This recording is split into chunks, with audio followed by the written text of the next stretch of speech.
Hi all, welcome to part 2 of the Origins Aftermath. For this video we're going to be looking at 1914. So during my time at Origins, uh, it came to my attention that there is some disagreement over the double movement land rule.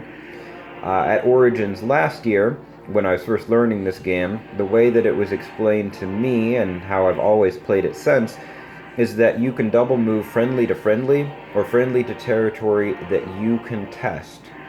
The discrepancy, the other version says that you can double move to any territory that is contested. So let's say that Austria, turn 1, attacks Venice, contests it. Germany can now double move down there, which has serious ramifications for strategy as well as for game balance, and I'll get into those here in just a little bit. I have some significant concerns about applying this rule and playing a game with this set only showed me that my concerns were warranted. I also, the person who was talking about this version of the rule, I was asking him, so what is the bid normally? And I about spit out, because I'd never play with bid. With my friends and we play the normal setup, we play no bid, but then we play otherwise tournament rules with that particular movement rule. And I about spit out my drink when he said, "Oh, we normally bid 20 in favor of the Axis." If you're playing a game where you need to give one side 20 extra production, like in 1942 Second Edition before the revisions, something is not right. The game clearly is very unbalanced. So I have concerns there. In all the games I play, I prefer the Central Powers, but I've seen the Allies win a couple. I've seen the Central Powers win a couple, no bid. So I feel like that version's pretty well balanced. I feel that, let's actually just go through a scenario. So let's say that if you remember my video, it was a while back about taking out France. The key to doing that is taking out Italy, but you can never guarantee that Venice is going to fall. If Venice falls, Austria, takes Venice or takes Tuscany. Venice falls, Piedmont is in a lot of trouble. Germany moves into Switzerland and Belgium. The Central Powers front is here, here, here, and here. But the problem is you can never guarantee that Venice will fall. Well, with these double movement rules, Austria contests Venice, Germany moves enough down to take it, Venice will always fall. Which means that Italy is left alone with Piedmont. It's not going to be able to effectively counterattack in Venice. It's going to take tons of casualties if it survives at all. France has to free up Tuscany, but it's got this huge front over here. It's got to defend Picardy, Lorraine, and Burgundy while it does that. Maybe it can do it for a turn, but after that, it's going to be in a lot of trouble. Basically, by guaranteeing Venice is taken out, you speed up your Central Power invasion of France by probably a turn, which is huge. You're looking at turn 3 at the earliest, probably turn 4. Turn 5, if things are really, really going bad your way, you're going to take out Paris and Italy, or you're going to knock France into political collapse and Italy as well by turn 5, more than likely. And so this coordination allows the Austria and Germany to coordinate much more effectively along this entire front, because Austria can now get guys from Vienna, all the way over to Switzerland if France tries to counterattack it there. Belgium can get to Alsace and Switzerland. Venice can get to Switzerland and Alsace. If the Germans are contesting Lorraine, Austria can move directly from Venice to Lorraine. If France attacks any one of these, aside from Belgium, so any of them aside from Belgium, let's say it's contesting Alsace. which is as far away as possible, I think, yeah, if I'm reading this right, from the Austrian front in Venice. Austria's just like, oh, I'm going to move guys up there. It makes this front incredibly strong because anywhere that France attacks, just about, both the Germans and the Austrians can get to. And it puts Italy in a worse position starting off the game, and they're probably going to fall, and it speeds up the invasion in France. So on the one hand, I was told these Central Powers need 20 production to make it even with this version. If they quickly go after France and Italy rather than Russia, then they could win in just a handful of turns because they're going to have both capitals. And even if not, if they say, well, we want to go after Russia, but we just want to give Italy a hard time, they can definitely, come down here. Italy's going to be, instead of just having a stalemate over in Venice most of the game, Italy's going to be fighting for its life all game, starting with turn 1, probably. So there's serious ramifications there. There's also ramifications for the defense of Russia, because now troops from India can more quickly, move up here. If, let's say, let's see, what's a good example? Let's say that England is, and it would work both ways. Let's say that England is contesting Mesopotamia, and Russian units are having a standoff with the Austro-Hungarians here in Ukraine. Russia can just be like, oh, all the way down here, attack Mesopotamia, or attack Persia. Similarly, let's say that the Austrians moved on Ukraine, are contesting Ukraine. The British control Persia.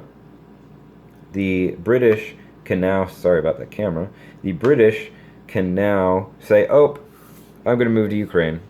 So it has huge ramifications over here, which is going to slow down the fall of Russia. But my question would be, why would you even focus on Russia if you can take out both Italy and France potentially by turn 4, but more than likely turn 5, before the U.S. is really in the war, because they're not going to be able to land until turn 3, and Italy knocked out of the war. And so it's just going to be a matter of for Central Powers, how can they just block and slow Russia down until this happens, and then it doesn't matter what's happening over here. And so, and thinking about it from the historical perspective, and a lot of things can happen during the course of the game. You have a lot of infrastructure built up, in the actual war. So let's just think about turn 1. Does it logically make sense that if the Austrians attacked Venice, the Germans have no encampment, the Germans have no forces here, they don't know the ground, they have no infrastructure built up, that they would be able to go from, let's say, Munich, because that's the closest one, no preparation, no headquarters, that they can move through Austrian territory and just go headlong into an attack. Now, an argument could be made, I think, that they would just have the German railroads connected to the Austrian ones, and they could do that, but they have no headquarters, they have no planning or coordination of their force. They're basically just moving as quickly as possible and being thrown into battle. To me, it makes more sense historically that they would have needed to gauge the situation, move in, prepare, and then attack, rather than just, go straight in. I don't think that makes a whole lot of sense. And even if we come over here, the idea that the Germans, let's say that they're being attacked in Alsace, that the Austrians, with no preparation, no way to move in, study the situation, could suddenly just move from Venice all the way up there when they've got no guys on the ground. That doesn't seem quite right to me. So from a historical perspective, from a looking at the game balance perspective, And then from my own experience playing with my version of the rule versus the other version that says that would allow for a situation like this, would allow for some weird historical thing or things that don't really seem plausible historically, and also evidently if a quick win like this doesn't work, the Central Powers need 20 production as a bid just to make things balanced. I plan on continuing to use my version of the rule. Like I said, I have major concerns about this one. I'm trying to get some clarification because if I'm going to play in future tournaments or just future matches at Origins and Gen Con, and they are going to use a different version, I want to make sure I have the best strategies available, even though my opinion is that this movement rule makes things very unbalanced. If that's what it's going to be in these matches, then that's what I'm going to prepare for. But in my games, I plan on continuing to use my version of the rule as we used it at Origins last year, and or at least as it was taught to all of us playing last year, because I feel like it's much better in terms of game balance, um, and all around for historical accuracy. So I haven't decided yet. I'm going to have some discussions with Greg Smorey. He's the individual who really runs these tournaments and has been for years. And he coordinates with Larry Harris. Larry helps him with tournament rules that then he applies in the games. And then he has, the final word because they are his tournaments. And so Larry is able to consult and provide input on those. And then Greg decides what's going to be implemented in his tournaments and what isn't. So I'm going to have some conversations with Greg to share my thoughts with him, see what he thinks. And then we'll know which version we're going to be using going forward. But in terms of my play around here at home and with my friends, I plan on continuing to use the movement rules as I've understood them, as I've outlined in all of my videos. That is the version that I would strongly recommend for balance purposes, that the rest of you do too. But I wanted to make you all aware that there is this other version, and what the potential ramifications are in this game. So I hope you enjoyed this video. If any of you plan on being at Gen Con I believe it's in August this year, I will be there. Right now, I'm signed up just for a 1914 tournament. I haven't decided if I'm going to try 1942 second edition and or anniversary. I heard from one of the players who frequents Gen Con that they tend to have a good turnout for anniversary edition. So I've yet to decide on that, but I definitely signed up for 1914. And hope to see some of you guys there. Hope you enjoyed this video. Maybe we can meet up at Gen Con or at Origins next year. Just let me know if you plan on being there. I'd love to play with each of you.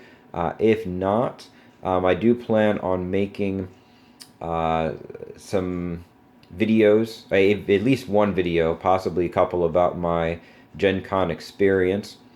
And not sure exactly how that's going to go. I might not be able to post it while I'm there. I know that they're much bigger, much busier, so it might be too crowded, too noisy to post a video while on site. But I do plan on making at least one Gen Con video about my experiences there. Alright, hope you enjoyed this one, and have a good day, everybody.